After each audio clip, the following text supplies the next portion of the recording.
இந்த மஞ்சள் ஜெர்சி போட்ட பையனை கொஞ்சம் கவனமா கவனிங்க. ஏன்னா, நாளைக்கு இவன மாதிரியே ஒருத்தன் உங்க குழந்தையோட வாழ்க்கையில் கண்டிப்பா விளையாட வருவான்.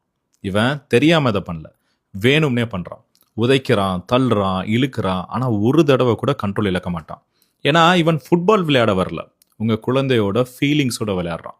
இங்க தான் நெறைய பேரண்ட்ஸ் தப்பு பண்றீங்க. நல்ல பையனா இரு, சண்டை போடாதன்னு மட்டும் சொல்லிக் குடுக்குறீங்க. ஆனா, யாராவது உன்ன டார்கெட் பண்ணா என்ன பண்ணணும்னு சொல்லியே குடுக்க மாட்டேங்கிறீங்க. ஏன்னா வாழ்க்கையில எல்லாரும் இந்த மாதிரி ஒரு மஞ்சள் ஜெர்சி பையனை கண்டிப்பா மீட் பண்ணியே ஆகணும். அப்ப உங்க குழந்தைக்கு என்ன பண்ணணும்னு புரியலனா, ஒண்ணு எல்லாத்தையும் சகிச்சுக்கிட்டு எல்லாரும் கேலி பண்ற ஒரு ஆளா மாறிடுவான். இல்லாட்டி கோவத்துல வெடிச்சு தனக்கு தானே பெரிய பிரச்சனையில மாட்டிப்பான். ஸோ இந்த விஷயத்த மட்டும் உங்க பக்கத்துல உட்கார வச்சு தெளிவா சொல்லிக் கொடுங்க. வாழ்க்கையில் எல்லாத்தையும் பொறுத்துக்கிறது நல்ல குணம் இல்ல. அதே போல எல்லாத்துக்கும் சண்டை போடுறது தைரியம் இல்ல. எப்ப அமைதியா இருக்கணும், எப்ப உறுதியா இருக்கணும்னு கத்துக்கிறது தான் வாழ்க்கையில பெரிய ஸ்கில். கத்தாம, கண்ட்ரோல இழக்காம தன்னோட மரியாதைய காப்பாத்திக்க தெரிஞ்சுக்கணும். ஏன்னா, எல்லா எதிரிகளும் உங்கள அடிக்கணும்னு அவசியமே கிடையாது. சில பேர் உங்கள ஜஸ்ட் ட்ரிகர் மட்டும் தான் பண்ணுவாங்க. அதுக்கப்புறம் நீங்க அமைதியா எழுந்து ரியாக்ட் பண்ற வரைக்கும் வெயிட் பண்ணுவாங்க. புரியுதா உங்களுக்கு?